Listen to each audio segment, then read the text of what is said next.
Hello, hello, hello. Welcome, welcome, welcome. Come in, come in, come in. This is Tamika's Den. I am Tamika.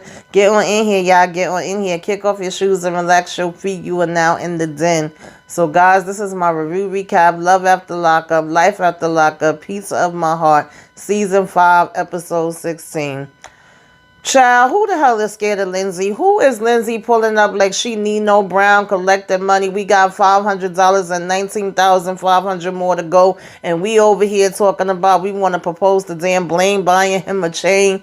Janome, you talking about his red flags because he was texting last night, but girl, it's been red flags since the beginning, going pop, pop, pop, pop, pop, pop, pop, pop, pop, pop, pop, and you just was refusing to see it. If you don't get the hell up out my damn face, girl, nobody cares, okay? Key Rock is still wondering what's going on with his brother. Brother over here trying to talk a whole bunch of junk, saying mama and daddy done gave him PTSD. He got all different kind of depression, okay, anxiety, panic attacks, the whole 9 yards. I would like to know what the heck was going on up in that house, because obviously is some other issues that have never been talked about, and yes, he definitely does need help. Meanwhile, Michael's daughter had to end up stepping to him and asking him about the move, which I really don't like, and I feel like he don't need to be going not a damn place, okay? He needs to be staying and getting to know his kids and see his kids, who he's already missed these years away from in prison. Melissa all of a sudden want to join damn forces with Donna, so that she could ride with Louis, but all before you wanted Louis to be a grown-up and stand on his own 2 feet and do what he needed to do for himself. So what's going on, Melissa? Okay, inquiring minds want to know. All of a sudden we doing a damn switcheroo, and we over here talking about the fact that he could either be pulled over by the cops, or some lady is gonna all of a sudden mysteriously ask him for a ride on this 14-hour drive. And I keep saying, if you can't trust him, why you even want to be with this man? Like, please, child, stop wasting our time. Sean and damn Sarah is back on our freaking screen. Why? She over here with a damn tummy tuck, can't even pick up her baby, already got her damn breast done, and now want him to pay for a BBL. If you don't go sit your ass down somewhere, girl. This episode gave me absolutely nothing, y'all. Zero, zip, nada, not a damn thing, okay? But let's go ahead and get into it. Break it on down. Take it from the top. You know how we do. Baby, let's just get Lindsay out the way, because it wasn't much to that. We going to start where they started at. We see Lindsay riding around, okay, picked up right where we left off. Her and her friend is stepping, you should have put this on my books or whatever. That's what she did. I shouldn't have had to wait for nothing, because right after I fronted you the money, I had basically got locked up, and they over here, yeah, I know, I'm sorry, I apologize. It's all there. You ain't got to count it. They say they double checking and checking it twice to make sure that ain't a damn cent missing. So basically, we pull over to the side because she's saying how her cameras is going off, and we like, well, why the hell you got cameras, girl? Since when you got those? Oh, I got a bunch of them everywhere. Oh, do your daughter know that you have them? Yes, she does. You can't miss them because it's so damn many. All right. And when we look, we like, oh, it's just a dog, and we talking about how, damn, my man be up in the bed, real early. That's all he do is freaking sleep or whatever. I think he might be going through some type of depression. Okay, Blaine. I said, well, maybe because he getting up and he going to work and he got his damn son now when he got to get him to school. Lindsay, did you ever think about that? And she's saying how busy she is with work and school, and that she don't be having time for nothing. So therefore, this is a way that she still could kind of have eyes on things and see what's going on.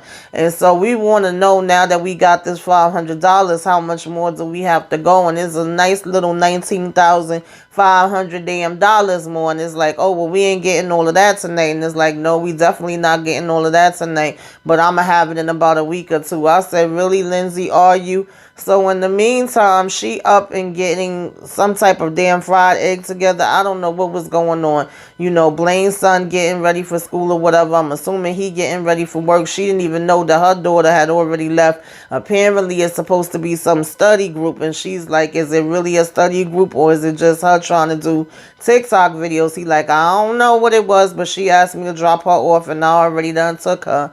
And, I know that she did have some makeup with her, whatever, right? And we kissy poo and all of that. His son was saying that he wanted help and he went on to help him. And then we all saying bye. So we see her meet up with her friend.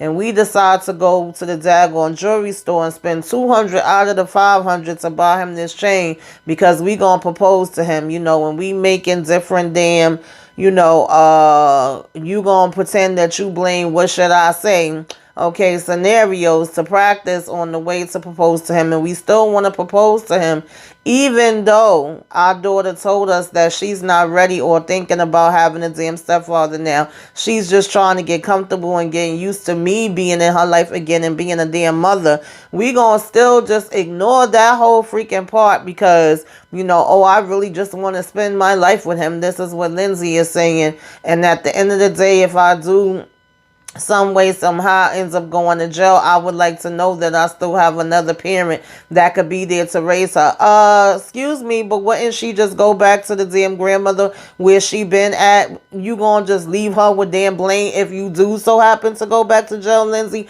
Like, make it make sense. And who even knows or says that he wants that responsibility? Like, have y'all even talked this out? Because he was over here just saying how he even wants to make sure that he's putting that time in with his child, who he has missed time with, and his, you know, the child's mom hasn't been there, and he's another child that has been raised with the damn grandmother. All of y'all parents that are dumping these damn kids off on other freaking people and not even being there for them yourselves and putting other people into their damn lives is really irking my soul and my spirit, okay?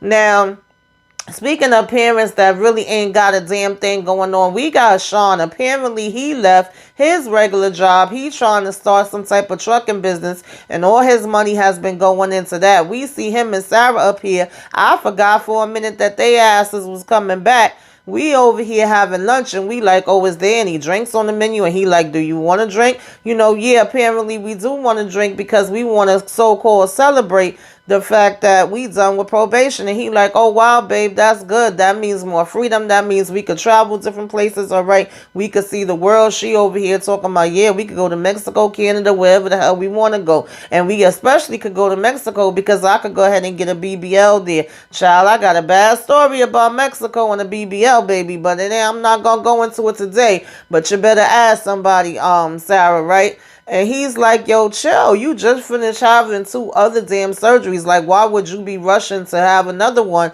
And on top of that, you basically have different addictions that you deal with. And I'm over here seeing you taking pain pills with these medications and you hiding the pain pills from me.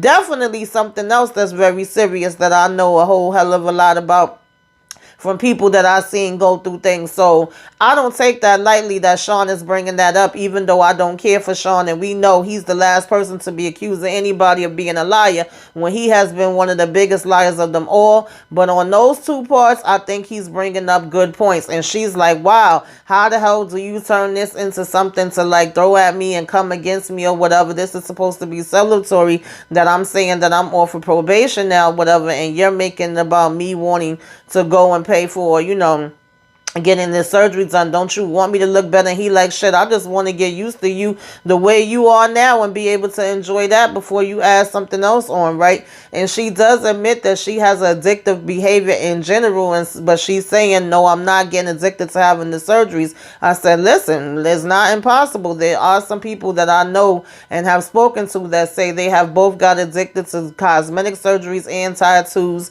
And if you have that type of, you know, addictive personality and you are aware of that and you saying you have it, it is not that far-fetched that could be happening, Sarah. And what you doing with them pills, girl? Okay, how many of them are you taking? You can't even lift up your damn daughter, honey. When we finish with this date and we get home, he didn't want to go in the house because he apparently is still not speaking to, you know, mama ever since mama, you know, helped her in the lie that she asked her to help her on with the baby father, which I never got, and even was trying to have her daughter lie too, which I definitely didn't think was cool. So apparently he's over it and he's forgiving Sarah for it, but he's still not speaking to the mama. And it's just something ain't right with her or her mama. I'm sorry, y'all. Can't put my finger quite on it, but something is missing in that mix, okay? So she goes and tells him he's an asshole and go inside to talk to mama. I was like, yeah, I don't know, but he just still, you know, don't want to let it go when it comes to him being mad at you. She's like, oh, well, sooner or later he gonna have to get over it or whatever.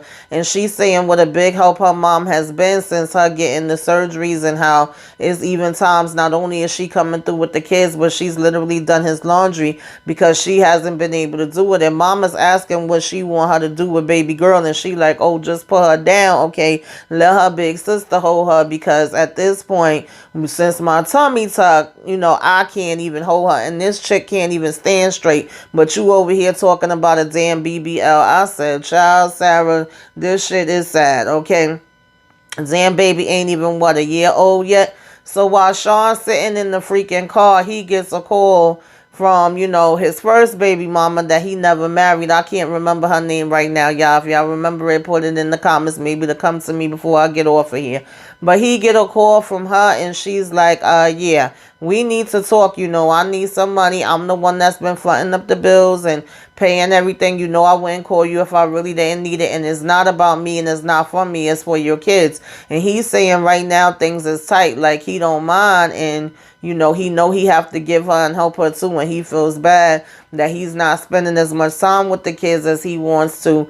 But, ever since he's started this trucking company, stuff is tight. He's telling her she got to stand in line, and they got to be all the way at the end of the line. She's saying how the boys got interviews, some got summer camp and different things coming up, and I just really need your help at this point, right? And he's like, well, I don't have anything right now. And he's like, about what do you think that it is? Because he says she don't really have him paying child support, but he usually spends about sends about $1,000 a month, $1,500 if he can. So he was basically like, he's been telling her and promising her that he would send something for a minute, and he haven't been able to do it, and it's really been stressful right now, right?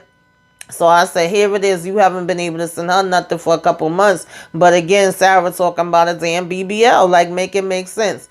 And so at first she was like a couple thousand. And he like, oh, hell no. I'm definitely not going to be able to do that. And then she's like, at least $500-$600 minimum. Like, can you do that? And he's like, let him see. So when he getting out, oh, God, I can't believe this. And this is so hard. And this is some bullshit. I said, Sean, you should have thought about that before you sat there and had, 7 kids with this damn lady, and then had this one with Sarah. Ain't nobody make you freaking do that. So, yeah, you got to take care of your responsibility. And, of course, he's saying that he know he's even slacking when it comes to spending time with the kids. And here, this is what I'm saying again. Y'all get with these people, okay, and these relationships, get married, having other kids with them in the whole 9 yards. And you acting like you don't already have a ready-made damn family that's still been there, that you're not spending the time with them, and you ain't sending no damn money like that. Like, that's still your responsibility. Ain't nobody about to sit here and cry boo-hoo and feel bad for you, Sean, because you trying to make whatever decisions and deciding to start a damn new business and all this stuff. We looking at his account, and he got $4 in one account and $1 in the other one. I said, child, I hope they giving you some checks from this, because you a hot damn mess. Now, meanwhile, as far as Key Rock go, he still is basically dealing with the same situation, still worried about brother, haven't been getting no answer. He calls the phone, and it seems like he gets an answer, and then he hangs up. Now, let me just say, him and Brittany had came downstairs, and Mama was throwing down. I seen some cornbread. I seen some fish. Okay, it was some other things going on, but it definitely reminded me of my mama's fish I just had this past Saturday, honey. My mama don't be playing with the fish. So I said, okay, Mama, come through. And she's still basically worried and stressed about what's going on. And then we like, let's call him back one more time and just be like, oh, Mom made this and this and that. Are you coming? But I'm guessing that he hung up because it was like, well, I'm almost there anyway. I'm coming, so it ain't no need for us to talk on the phone, because when they was trying to call him again, he come walking in the door, and it's like, okay, cool, he here. I said, well, wait a minute, bro. We've been in the street for how many days, and we ain't trying to come in and wash our damn hands? Like, what are we doing here? We just sticking our dirty hands in the food? No, sir. But apparently he said, yes, ma'am, that's what I'm going to do. So they start talking, and at first he's saying like, oh, I was locked up, I was held for 24 hours. Then it's like, nah, no, I wasn't. And oh, but it was some arguments, it was some fights, it was some different things that I got into. And it's like, why would you even come in cracking jokes like that? So then they're like, we're all worried, we all been concerned or whatever. And he's off the rip with this damn attitude and telling mama something about, you ain't my wife, you ain't no type of girlfriend or nothing like that to me, your mother, and you need to start acting like you my mother. I ain't trying to be on her titty, and I'm gonna get the hell up on out of here and all this and that, getting the attitude and ready to leave. And Key Rock is like, nah, chill. And then mama just go in the room, crying, because she like, yo, you be having me really worried about you. But then mama had to do a U-turn. I guess she thought about it and came back and said, listen, first of all, you right, I'm not your damn, wife, but I am your mother, and you are living in my house, and what you not gonna do is disrespect me in my house. You gonna have the damn, common courtesy and act like you got some freaking sense, and you gonna listen to what the hell I gotta say. And you're going to basically stand there and take it. And if you don't like it, then you could go ahead about your business. Like, let's not get it confused. And so he get mad again, and he go walking out, and Key Rock ends up following behind him, because at first he was trying to calm him down and be like, oh, well, finish your food or whatever the case may be. And do you want a cigarette? Let me go ahead and get you a cigarette. And then he's like, oh, well, I'm the black sheep of the family, and he go to leave. So Key Rock go outside and is talking to him. And I said, well, y'all did kind of demolish from the plan that y'all said, and the way that y'all was saying y'all was going to direct to him. And I get it, because when you in the heat of the moment, a lot of times you going to forget about the plan. You going to forget about the way you said you was going to talk, and it's just going to be whatever emotions that come out. But I'm definitely feeling and picking up that there's a lot of other stuff that happened in this family that we probably don't know about, and it's really not supposed to be about all of them. It's supposed to be about Key Rock and Brittany, so we probably still not going to get into all of it, unless it just so happens to be things that we end up finding out later on online. But the fact that we have two of the brothers, gone, definitely a lot of trauma. We got mama sick. She don't need this extra stress, because stress definitely make you even sicker. We know that she's had to get all different type of treatments with her cancer. But the fact that he went outside and said to Key Rock, I got a whole lot of trauma, PTSD, panic attacks, anxiety, depression, that stems from the things with mommy and daddy, okay? He didn't just say just daddy. He said it was from both of them. Definitely tells me that there's some, personal therapy he needs for himself. Maybe even the whole family as a whole could probably use some. And I've always been curious of the dynamic of what mama was into and what mama was saying in the past, when we continuously, throughout learning more about Key Rock, would always hear how his father would come at him, and how his father disowned him, and his father threw it out. It's always threw him out. It's always been in the back of my mind, well, what was mama saying when this was going down? What was mama's reactions? What was mama's relationship with the daddy? What was mama's relationship with Key Rock previous to this? We don't really hear any of those things. We just hear the place that she's in now. So not making any accusations against her, because honestly, she's been like one of the best moms that we've seen as far as Love After Lockup. But I feel like it's definitely more of a history in the past that maybe we don't know about. Key Rock does get him to come back inside, and definitely did look like he was on something, whether he drinking and using drugs, or he doing one or the other. It's something definitely going on. Ain't no mistaking about that, even though he was clearly telling them that it wasn't. And Key Rock was able to get him to come back in, and he did give the mom a hug and, give an apology or whatever the case may be. And we going to sit down and we going to eat. And, Key Rock is like, no matter what, if I got to chase you out the house, if I got to chase you down the road, like, I got your back. If it was the opposite way around and you saw me, would you leave me stuck? Wouldn't you be there for me? Wouldn't you look out for me? That's what we supposed to do as siblings. And, he talks about the fact that him and Key Rock have always been close. They always got along good, as best friends and things of that nature. And so he was able to get him to come back in and to apologize. And, for now anyway, things was calmed down, and it was like, oh, well, he's going to be updating us, and he's going to call us morning and night and not leave us to be worried, and he's going to be checking in with us and letting us know that he's okay. I doubt that very much, but that's supposedly the agreement that he made, so we shall see, right?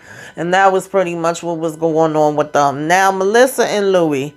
Louis is actually finally got his probation approved for Jersey. He's supposed to, be setting everything up and going to the Jersey office when he get down there. Now, all of a sudden, every minute, Melissa talking about, well, I don't know. That's a long ride. Are you sure that you going to be okay to travel? You sure you ain't going to have no paperwork on you? They don't give you no paperwork. He like, nah, that's not the way it works. And he's like, yeah, I'm good. I'm going to drive it. Today is my last day at the pizza shop. I'm going to do what I got to do. And he told her he love her. He going to talk to her later. So while he's at work, Mama shows up out the blue. Okay, oh, well, I wanted to see him his last day here. He's leaving me and this and that. And he like, I'm not leaving you. I'm just moving on to a new space in my life. Like, had I not ever went to jail, 9 times out of 10, I would have probably been still living somewhere else and went into another thing in my life. And this is something you should want for your child. And she's like, of course I want that, but I'm also going to miss you. And she gets emotional, as we know that she would. Ain't nobody shocked by that, start tearing up or whatever. And he was just laughing like it ain't nothing to be sad about. You should be happy or whatever, right? So later we have them at the house packing up things. And I said, listen, I ain't gonna lie. I know I get on, Miss Donna a whole lot. But baby, I got my son's, bracelet still too. I got his cards and whatever different things he made me as a kid. So I was cracking up at that part. But I doubt very much that I would have been handing them to him talking about, you going to take this and you going to take this and you going to take this, and giving him all of that to take. But then when he wanted to take the picture that was on the wall, she over here like, yeah, no, that ain't going nowhere. And he was like, Melissa really wanted that to come with me. She's like, oh, well, she should out of luck with that. Right? I thought it was cute though. And she's saying for him to bring these things so that they could be his memories. And he like, listen, I got all my memories in my head. Trust me, I could think back and think of, all the different times that we've had. So in the midst of this, lo and behold, Melissa's over here calling his damn phone on video. I mean, his mama phone on video call, talking about oh, I want to speak to you for a minute. I wanted to run something by you. She's like, oh, long time no speak to you. I'm surprised to be hearing from you. What's going on? And she's like, I'm really worried and concerned about Louis with him taking this drive. And she said, yeah, that's what I was saying to him, but he didn't want to listen to me. She's like, oh, I think it would be really good if you ride with him. And I'm like, all of a sudden now you want his mother to ride with him. And Louis had the same reaction I did. She come walking in the room because she was like, oh, have you ran this by him yet? And Melissa was like, no. She said, well, why don't we all talk to him together? So she walk in the room and she showing him like, look who called me. And he like, why the hell are you on my mom's phone? What's going on? Oh, we both think that it's a little bit too much for you to ride by yourself, and it probably would be good for your mom to come and be company. And he's like, all this time you kept saying you wanted me to be independent. You wanted me to see me making initiatives and movements on my own. Now I'm actually trying to do that. And now all of a sudden you want to reach out to my mom and y'all two want to plan a trip for her to come with me. Now, what if she comes and then she don't want to leave or whatever? Or you'll be complaining about her or throwing it in my face 3 weeks later and being like, oh, Louis, you couldn't get here without your mother. Oh, I'm not going to do that. And yeah, she can't stay at the house with us or nothing because I barely have room for you, let alone her. But I think that this is the best bet and whatever for me not to have to be worried about you, because again, what if the cops stop you and this and that, and then not only are we going to throw that in, but we going to say that it's going to be a girl that's stranded that's going to be like, give me a ride or whatever, and be tempting him, and what he going to do if that happens. And it's like, are you freaking kidding me right now? Do you know how stupid you damn sound? So yeah, I'm going to tell the girl, yes, I could give her a ride, and I'm going to end up riding off into the sunset with her. Like, if you want to say something stupid, I'm going to say something stupid too. So I'm just like, girl, first of all, we still having damn doubts and we still not trusting and all this and that. Then y'all are clearly wasting each other's times, and it's even more proof that his mother and her are literally two peas in a pod, and that's why they don't get along most of the time and bump damn heads. Because Louis, you leaving one freaking, overbearing woman, Louis, to go to a whole nother one is just basically what it boils down to. I said, you gotta be freaking kidding me. But yet you just was saying this was supposedly the reason why you was debating and not even sure whether you would even marry him or get with him, or still agree to have him come down and live with you because you didn't feel like he could do anything without his mama. But now you want him to do something with his mama. Girl, bye, Melissa. Anyway, we went from them to Michael and Justine. Michael and Justine had, I don't even know what the hell you want to call this with the damn gender reveal, honey. Okay, that wasn't giving me nothing either. You know, of course, they all had their matching outfits. All the boys had on the blue, all the girls had on the pink. We apparently had his sister do the setup with the you know, paternity and the results from about a month ago. She knew, she set all of this up. You know, we get there and we playing pool and chilling with the kids, and I just love the vibe of these kids and family being all together, and I feel like that's the way it should be. I feel like that's what Michael should be focusing on right now, and making up this time. You can never get back time that you lost, but you could be building time from now. The last thing he should be thinking about, in my opinion, is moving away. And while they're here and while the kids is playing pool and all of that, his daughter ends up taking him to the side. So instead of it being something where he could come and speak to his daughter first, she got to tell him that Kylie told her about the move to Vegas, which I feel like Kylie did that on purpose, and I really feel like that wasn't her place, to be honest. But then again, these is kids, and you should have never put them in that position to begin with. Why would her kids know? But then it's like, oh, well, don't say nothing because we gonna wait to tell the other kids, and we gonna wait to tell our parents, which I don't think they ever got a chance to do that because of the fact that they got interrupted with the whole paternity test situation. So it's like, why are we telling people in bits and pieces? This should just be a conversation, hard or not, that we get out in the open and we say. And really and truly, I don't think it's fair that you should even be doing that, because I think you should be staying where your kids is at. And you about to bring a whole nother child into the world, so you're going to be with the child that y'all have together, and you're going to be with her kids, but you're not going to be with your kids who you already been missing while you was freaking locked up. I don't think that's right. I think it's really tacky, and I appreciate the fact that his daughter was open and honest with him. I felt bad that she even had to feel sad and start crying, and he's trying to break it down to her that this is more so about finances and what's better for them, and that he can't make certain movements that he want to make there, and he would be able to be in a better position from going to Vegas. So that's why, and that he was having plans on telling them, but he wanted to set everything up first before he actually said anything. And he's like, oh, don't tell your younger brothers and sisters because, you know, they're not going to understand. And she basically agrees to that. And so when we get to the party, you have a conversation between his sister and Justine. I did like that. It seems like they're getting along a little bit better now, because we know things was a little strained where they was concerned, and that she entrusted her to do this gender reveal for her, even though, listen, I just didn't get the point. I didn't know where we was going with it. But even she mentioned the whole paternity test, and that his mom had pulled that out on her, and she went and actually told her mom, like, you went too far, that was disrespectful, you know, we finally got into a good place, you need to apologize to her, you need to actually apologize to her and Michael, you know, we need to bring this on together, we don't want to have black blood and things of that nature. And mama went and gave some half-ass apology, and I think Justine just accepted it in the moment, you know, just so it wouldn't be like a big blowout like they already had the last time. But she even says in her confessional too, like, I don't believe that that's how she felt for a minute. Like, if you did that, then you basically put the statement out there that you think I'm a hoe. So that was that with that, right? And so when we do the gender reveal, Justine gets what she wanted. You know, most of them wanted girls, and she wanted a girl. He was saying he really wanted a boy, but if she was going to have a girl, you know, he was going to be happy for her because she would have got what she wanted. I cracked up when he was like, she had said to him, thank you for giving this to me. And he like, what am I, a damn sperm donor? Like, it's my child too, okay? I ain't just give it to you or whatever. And so they all seem to be happy with that, but now we still got to break it down and tell mama and, you know, the mamas that about this damn Vegas trip. So then, you know, Janomi and Red, it's just more the same with them. We going nowhere, and we know they wasn't gonna last anywhere. You know, Red is at the point where he's ready to go back. The last time we had seen him, he was telling his family he was gonna be coming back down to visit them.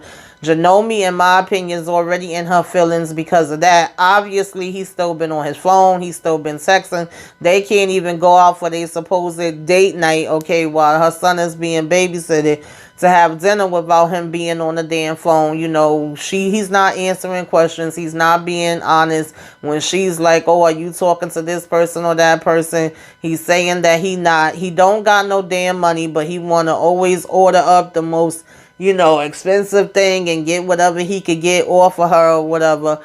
And, they over here on one point seeming like they was doing good and being like, oh, I love you, and I feel like this is great and whatever. And on the other hand, we also have him like, I do want to go back and visit. I don't want to go back, to live or whatever, but definitely want to be able to go back and forth and see my family and things of that nature. At least that's how he's trying to put it off to her. But we know that he want to see his friends as well, right? And so he tells her about booking the flight and about wanting to go there and visit, and that pretty much seems like that's what the start of the change in the attitude is, right? And he was saying he know that she gotta go to work and Sway gotta go to school, so it wouldn't be like them coming with him. It would be like him going, but later down the line, nothing is set yet, nothing is set in stone, but it could be other times, and there's room for us to have more conversations. And he's like, at this point, you starting to kill the mood. She's feeling away because she's feeling like he's planning things behind her back. So we pretty much go down the road from there. Then later we hearing her crying when it's the next morning and saying pretty much when she woke up later that night, like, there was already a bad mood. She already was feeling away. She already pretty much feels like, he's lying to her about certain people that he's speaking to. First time she asked him, he was like, no. Second time is something else. Third time is like, oh yeah, I did reply back to her. He shouldn't be texting back and forth with women. That's an issue for her. She don't like it or whatever. And she like when she woke back up, he was basically on the couch just laying there, and she's in the bed by herself and he's on the couch or whatever, right? So we already having problems, and it ain't even the damn honeymoon phase. And then he's continuously asking her, what do you want me to do? What do you want from me? Okay, what do you want from me? What do you want from me? And she's like, I shouldn't have to tell you what I want from you. I shouldn't have to tell you how to love me. You should know. You should want to treat me this way. And then we get to her saying, I did this, I did that, I bought you this, I was around for 7 years holding you down. And he basically is like, I don't like people that talk about what they do. Now, that part I do agree with. I feel like if you do something that's from your heart, I don't need you every 5 minutes to be like, I bought you this or I gave you that. But at the same time, I get it. But at the same time, it's like, Janomi, you also made the choice to do that. And you literally did it for somebody that has been locked up for how many years that never got to experience it. So it's like, I could kind of look at it from both ways. And I feel like some things you just set yourself up for. But just in a general type of thing, I don't like when people are like, I did this and I did that. And then when he's saying he did things for her, we both kind of like, what have you done? Okay, what have you done for me lately, really, right? And so at the same time, her family supposed to be coming over to meet him, and it's like, well, wait, let's wait and have this conversation when your family come. I don't want them to be coming and then we be in the mix of something. And she's like, well, I don't want them to come and even meet you if you're going to be here for them to meet today, but then another day you're going to be gone. But then Red, of course, plays himself, but it's no shock. It's like we see and know what Red is already now. He's stepping outside calling another damn friend that is like, oh, well, I've been knowing her for 10 years. She held me down. That's going to be my friend no matter what. And even the friend on the phone is saying like, I've been here all this time. I'm going to be here before. I'm going to be here after. I'm going to be here during. I'm not going nowhere. And he like, yeah, I'm about to be flying down there anyway, so I'm pretty much going to see you soon. And she's starting to get on my nerves because she keeps trying to dictate and control and say who I can and can't speak to. Don't want me speaking to nobody and all of this, and I just can't take that. And then they telling him, it's okay. Don't worry about it. And he pretty much saying how he gonna see them when he get there. But then you want to come in the house and be like, all right, well, I don't want to argue with you. It's all good. Let me show you that I love you now. And you want to give her a hug and a kiss. And that's supposed to make everything disappear. I just feel like Janomi set herself up for this. And she set her son up for this, unfortunately. She should have really thought about it a lot harder and longer than she did. Okay, you over here pawning grandma stuff and all this other stuff for this man that you didn't know from a hole in the wall, girl. So you got to deal with it now. You got to eat it. I mean, I don't know what else to say. But that was really Love After Lockup, y'all. Like I said, this episode really didn't give too much. That's what I got, Tell me what you thought about it, what you think about these daggone couples, honey. Anything that I left out, y'all put that in the comments. We could talk about it down there. Give me a wave. Let me know you came by. Put some flames up in the sky. Till next time, y'all. Toodaloo.